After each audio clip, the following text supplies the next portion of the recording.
Selamat datang lagi di sesi Selaman Mendalam kita. Kali ini nih Anda udah berbagi satu teks yang menarik banget judulnya Ashraf al-Wasilah liwusuli ilallah fi al-tariqah an-Naqsyabandiyah al-Mujaddidiyah. Jadi fokus kita sekarang, coba kita bedah inti dari jalan spiritual Naqsyabandiyah Mujaddidiyah ini ya, sesuai kitab ini. Biar Anda kebayang gitu, struktur amalannya gimana. Ya, tepat sekali.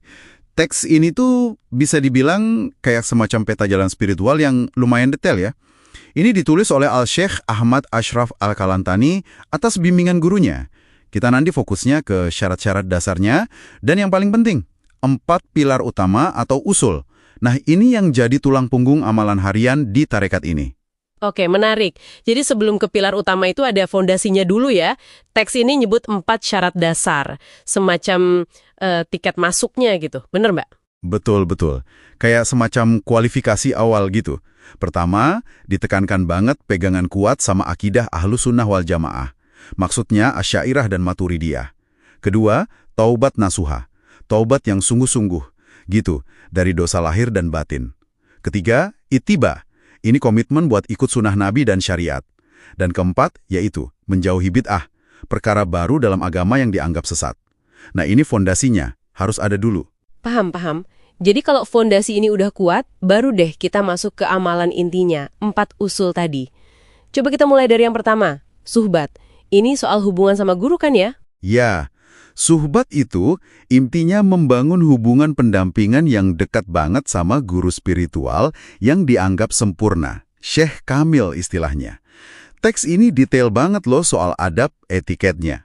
Nggak cuma murid ke guru, tapi guru ke murid juga ada adabnya. Salah satu bentuk formalnya itu baiat, janji setia. Prosesinya juga cukup terstruktur. Ada wudhu, sholat sunnah dulu, duduknya khusus hadap-hadapan, lutut ketemu lutut, salaman tangan ada caranya, terus ngulang ikrar tertentu dari syekh. Wah, proses baiatnya aja udah detail gitu ya. Kayaknya ini nunjukin keseriusan hubungan guru-murid ini ya. Ada lagi nggak dalam suhbat ini? Ada. Disebut juga amalan berjamaah. Contohnya khotam khwajagan. Itu sesi zikir bareng-bareng, ada bacaan-bacaan khusus, Fatihah, solawat, surah-surah pendek gitu. Nanti pahalanya dihadiahkan buat nabi, para wali, sama guru-guru dalam silsilah. Ini fungsinya ya buat nguatin ikatan komunitas sama spiritual juga. Oke, jadi relasi sama guru dan komunitas itu penting banget ya.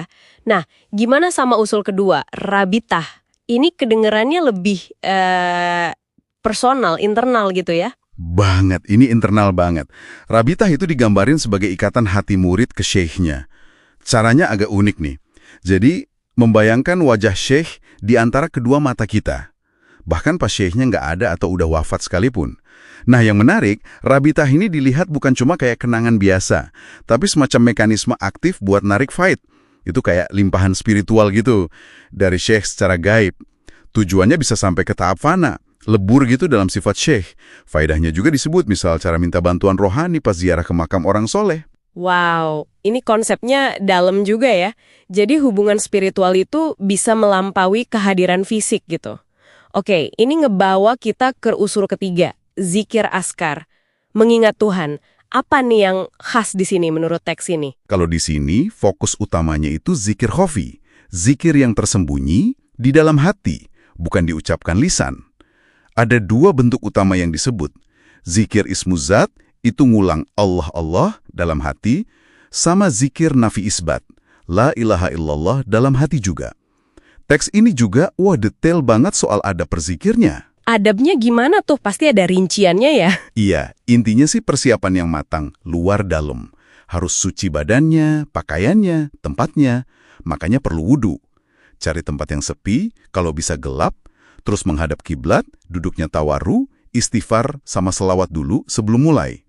Nah, pas zikirnya, diem, tutup mata, lidah ditahan di langit-langit mulut. Yang paling penting, niatnya tulus. Ilahi anta maksudi, ya Tuhanku, engkaulah tujuanku. Gitu. Bahkan jumlah zikirnya diatur. Minimal disebut 5.000 kali zikir ismuzat sehari semalam. Terus, setelah zikir, ada anjuran buat menantikan warid, semacam efek atau kesan spiritualnya. Ini fokusnya kemana di dalam diri kita? Ada disebut. Zikir ini kayak diarahkan ke titik-titik halus kesadaran di dalam diri. Namanya lataif. Ada beberapa titik utama di area dada, qalb, ruh, sir, khofi, akhfa. Sama satu di dahi. Itu nafs. Anggap aja kayak pusat energi spiritual yang diaktifkan lewat zikir itu. Oke. Dari hubungan luar, suhbat, ke ikatan batin, robitah, terus ke latihan hati, zikir. Puncaknya apa nih? Usul keempat. Muraqabah. Nah, muraqabah ini bisa dibilang meditasi atau pengamatan mendalam. Ini hasil dari latihan-latihan sebelumnya. Teks ngegambarinnya kayak perjalanan naik level kesadaran spiritual, lewat daerah atau wilayah-wilayah gitu. Kayak mendaki gunung lah. Ada pos-posnya, mulai dari daerah imkan, memahami alam kemungkinan, naik ke daerah walayat, ini tingkatan kewalian, terus daerah kamalat, kesempurnaan kenabian. Sampai puncaknya di daerah hakaik, hakikat ketuhanan dan kenabian. Tiap daerah itu fokus meditasinya beda-beda. Ini jalan pendakian menuju ma'rifatullah, pengenalan Allah yang mendalam. Jadi kalau kita coba rangkum buat Anda nih ya, 4 pilar ini, suhbat, rabitas, zikir, sama murakabah ini ngebentuk rangka kerja yang sangat terstruktur ya, buat pengembangan rohani dalam tradisi Naqsyabandiyah Mujadidiyah, kalau menurut teks Ashraf Al-Wasilah ini. Iya. Dan yang menurut saya menarik banget di sini tuh penekanan kuatnya pada dimensi batin. Zikir yang senyap di hati, hubungan rohani lewat rabitah, tapi ini jalan barengan sama adab lahiriah dan amalan jamaah juga. Nah, ini mungkin bisa jadi satu pemikiran buat Anda renungkan.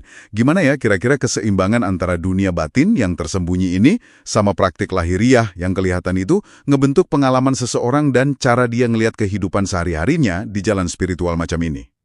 Itu mungkin yang menarik buat dipikirin lagi.